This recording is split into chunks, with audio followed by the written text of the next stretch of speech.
Welcome kabajamtootaa fi hordoftoota teenya waan ajaa'ibaati TikTokin bara 2024 keessa wantoota hedduu haaromsa jira kanneen keessaa mee tokko isin agarsiisa innis maal seetan Creator Search Insight jedhama egaa namoonni hedduun TikTok irratti yeroo ammaan kanatti jechuudha Creator Search Insight kana barbaadaa jirtan egaa keessattuu namoonni biyyoota Afrikaa keessa jirtan biyyoota akka Itoophiyaa fi biyyoota biroo keessatti Creator Search Insight kun namoota hedduu biratti hin mul'atu jechuudha TikTok irratti yeroo isin search gootan isiniif hin dhufu jechuudha egaa Creator Search Insight kun jechuudha salphamatti video keessan kaataagorii keessan yookaan akkuma isin gadi lakkiftanitti video keessan viral isinii godha jechuudha. Kanaafuu videoon keessan achi keessa yoo gadi lakkiftan namoota hunda biratti isinii daawwatan Creator Search Insight kana yoo fayyadamtan TikTokin keessan ajaa'ibatti saffisaan isinii guddata jechuudha. Creator Search Insight kun applicationii amma Play Store irraa buufannu irratti argamuu hin danda'u. Keessattuu namoota Itoophiyaa jirtanii fi namoonni biyyoota Eeshiyaa tokko keessa jirtan isinitti mul'atu. Egaa applicationii kana eessa akka argattanii fi akkamitti akka argattan isin agarsiisa. Oma tokko rakkoo hin qabu.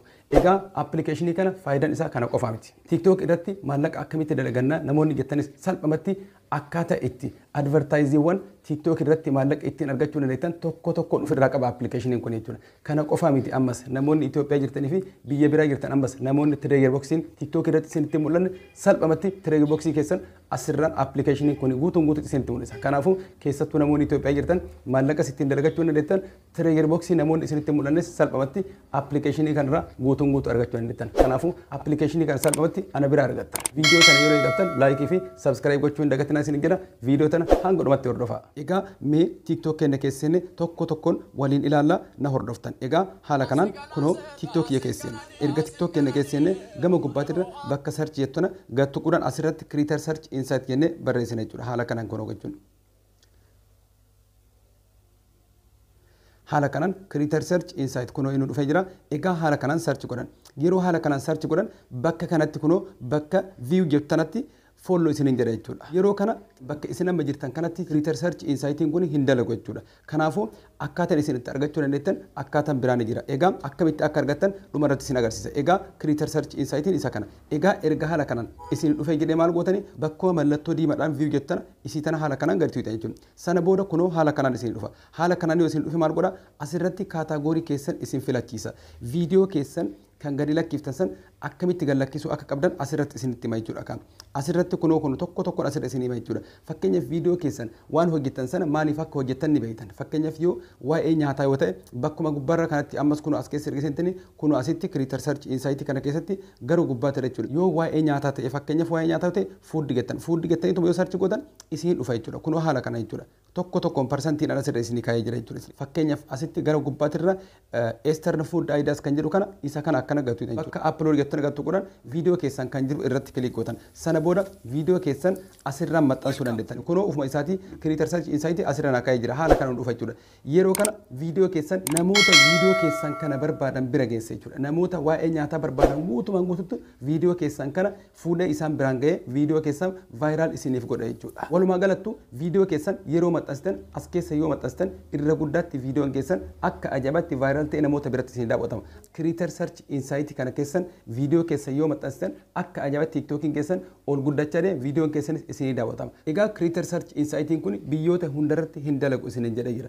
Biyyoota akka Itoophiyaa fi biyyoota Afrikaa tanniin keessatti jechuudha akkasuma biyyoota Eeshiyaa keessattis biyyoota hedduutti hin dalagu. Applicationii isa dalaguu danda'u akkamitti akka argattan isin agarsiisa. Akkasuma immoo namoonni Itoophiyaa jirtanii fi namoonni biyyoota Eeshiyaa jirtan hundi keessatti jechuudha applicationii kanaan akkamitti akka maallaqa dalagachuu dandeettanis isin agarsiisa. Egaa ammas nafaana buutan salphumatti jechuudha. Egaa haala kanaan erga as keessa inni maal goona ammas akkamitti akka maallaqa ittiin dalagachuu dandeettan tokkoon isin agarsiisa nafaana bu'a. Gama gubbaatirra sarara tuqaa afurii tana gama gubbaa jirtan akkana haala kanaan gattuun Creator Tools kan jedhu kan haala kanaan gattuun.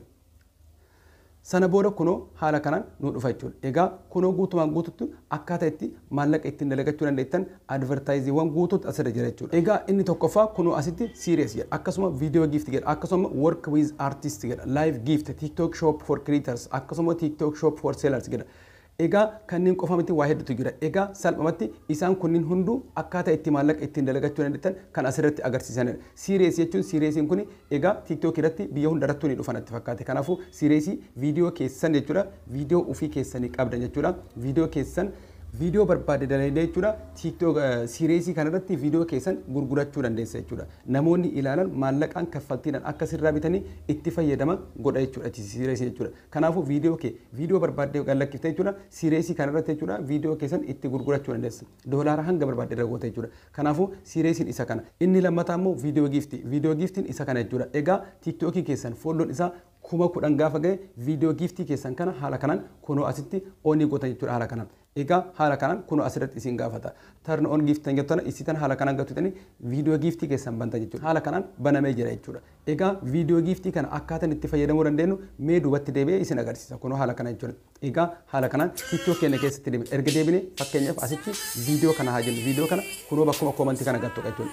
Yeroo kana kunoo asitti gama gadaan duratti koomantii jalatti gamanatti bakka boksii kana akkana gattu jechuudha. Sana booda kunoo isaan kunniin giiftii jechuudha. Kanaafuu giiftii kanneen kennuuf barbaade kunoo haala kana viidiyoo isin gad lakkifti viidiyoo ati gad lakkifte irratti namni tokko giiftii si kenna. Fakkeenyaaf kunoo giiftii kana asirratti yoo tuqe giiftiin kun kooyinii 5 gaafata. Kun immoo 10 gaafata. Asitti 50 gaafatan asitti 150 xayyaara si jira daayimandii ni jira jechuudha. Kanneen kennuu barbaade kunoo asitti seende kan jettu ni jirti. Ani amma keessaa hin qabu waan ta'eef riichaarjii na jira. Kanaafuu yoo keessaa qabaadde asirratti itti guutee kun asirratti amma keessaa waan hin qabne. Kanaafuu viidiyoo giiftii jechuun salphumatti isa kana jechuudha. Foollowarsiin kiyya 10,000 yoo ga'e viidiyoo gad lakkifneen maallaqa ittiin argachuu ni dandeenya jechuudha. Egaa inni itti aanu mootu asitti jechuudha work with artist jedha. Work with artistiin kun egaa haala kanaan mee gaditu jechuudha.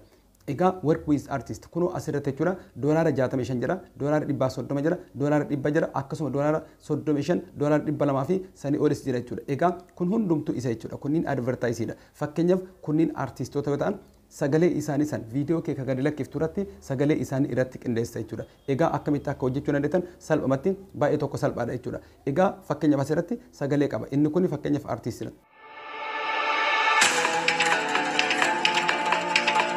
Viidiyoo tokko ni waraabda. Fakkeenyaaf viidiyoo keessan irraachi siixee waraabda. Viidiyoo kee waraabde sana booda viidiyoo kee kana waraabde sana fi sagalee isaanii kan irratti fayyadamta jechuudha. Sagalee isaaniitti yoo fayyadamte viidiyoon keessan namoonni hedduu yoo si daawwatan jechuudha. Viidiyoo keessaniif asirraa doolaara si kafala, doolaara 100 si kafala, doolaara 200 si kafala jechuudha. Akkuma namni si daawwate jechuudha. Kanaafuu salphumatti hanguma si daawwataniin akkuma viidiyoon kee ilaalameen maallaqa si kafala jechuudha. Kanaafuu garaagarummaa yuutuubii hin qabu jechuudha. Salphumatti viidiyoo kee kan gadi lakkiftu irratti maallaqa argattee jirta jechuudha. Kanaafuu haala kanaan appilikeeshiniin kun isaan kanneen guutuu ofirraa qaba jechuudha. Kanaafuu haala kanaan itti fayyadama. Akkasuma immoo itti aansina live gift jedha. Live gift ni beeytanii live gift jechuun gift namni live irratti isin darba jechuudha. Inni biraan immoo TikTok shop for creators jedha. TikTok shop jechuun piroodaaktiiwwan adda addaa asirraa promote godhuu dandeettan. Akkasuma immoo asirraa fakkeenyaaf jechuudha. Asirraa haala kanaan piroodaaktiiwwan kanneen asirratti laayivii kenna yeroo laayivii seenu laayivii kenna jalatti beeksifatan jechuudha isa kana. Kanaafuu kunoo asitti fakkeenyaaf isa kana aada godhuu barbaade bakkuma tan aada jettan akkana gattu jechuudha. Sana booda inni kun yeroo an laayivii seene laayivii kii jalatti beeksifata jechuudha. Sana booda anaaf immoo asitti naa kafala jechuudha. Kanaafuu haala kanaan salphumatti itti fayyadamuu danda'a jechuudha. Egaa salphumatti kunniin hundumtuu akkaataa itti TikTok kanarratti maallaqa ittiin argachuu dandeenyu. Siireesiinis viidiyoo giiftiinis work with artist akkasuma live gift TikTok shop for creators fi TikTok shop for seller kan jedhu kun hundumtuu akkaataa itti TikTok kanarratti maallaqa ittiin argachuu dandeettan. Tokko tokkoon akka ajabatti hanga isin agarsiise olitti itti fayyadamuu dandeessan. Akkasuma mootu kana qofa miti. Kan biraan mootu akkana agarsiina. Asitti agartanii kunoo viidiyoo sound copyright check jedha. Kanaafuu appilikeeshiniin kun kanas ni qaba jechuudha. Kanaafuu viidiyoo keessa yeroo gadi lakkiftan jechuudha. Copyright yookaan immoo viidiyoon keessu rakkina yoo godhatu jedhate copyright yoo ta'e viidiyoo namaatti irraa sagalee fudhattan sagalee sun copyright yoo ta'e asirratti isinitti hima jechuudha. Kanaafuu notification irratti isin dhufa jechuudha yeroo isin viidiyoo keessan maxxansuuf deemtan jechuudha. Kanaafuu haala kanaan appilikeeshiniin kun kana qofa miti hanga ani isin agarsiise olitti faayidaawwan hedduu qaba jechuudha. Kana qofa miti asirratti wanti isin dabaluu barbaadu TikTok yeroo amma wantoota bara 2024 haaromse keessa duraan viidiyoo gaggabaabaa barbaada. Amma mootu viidiyoo daqiiqaa tokko oli jedha kun asirratti argaa jirtan. Try video longer than 1 minute jedha. Kanaafuu viidiyoon keessan irra guddaatti viidiyoo daqiiqaa tokko olii gadi lakkisaa jira. Kanaafuu viidiyoo dhedheerallee TikTok yeroo ammaan kana YouTubeedhaan morkaa jira waan ta'eef wal morkaa jira waan ta'eef viidiyoo TikTok irra galakkiftan viidiyoo daqiiqaa tokkoo fi daqiiqaa lama olii illee galakkiftan hanga daqiiqaa 5 daqiiqaa 10 illee godhaa jira amma TikTok jechuudha. Kanaafuu viidiyoo dhedheeraa yoo fayyadamtan irra guddaa viidiyoon keessan viral ta'aa jiran. Kanaafuu haala kanaan appilikeeshinii kana itti fayyadamaa isiniin jira. Egaa appilikeeshinii Creator Search Insight fi advertisingiiwwan maallaqa ittiin dalagachuu dandeettan ofirraa qabu kana argachuuf maal godhuu qabdanii koomentii viidiyoo kana jala isinii kaa akkasuma description box keessas isinii kaa jechuudha. Kanaafuu achirraa buufachuu dandeessan. Akkasuma immoo teelegiraamis ni jira. Teelegiraamii kiyya TikTok kiyya jala isinii jira. Akkasuma YouTube jala isinii jira jechuudha. Kanaafuu achi keessan seentanii na dubbisuu dandeessan. Akkasuma koomentii irratti na barreessaa koomentii irratti isinii kenna jechuudha. Tokko tokkoon keessan isinii erguu danda'a. Kanaafuu gama keessattinis ta'e description box jala ta'e akkasuma YouTube kiyya jala jechuudha. Akkan isinii kanaafuu achirraa appilikeeshinii kana argachuu dandeessan salphaata jechuudha. Kanaafuu namoonni barbaadan immoo gama teelegiraamaatiin gama keessattiinis naquun namoonni leetan isinii erga egaa viidiyoo tana laayikii fi sabskiraayib gochuu hin dagatin isin jedha nagaa naa ta'a.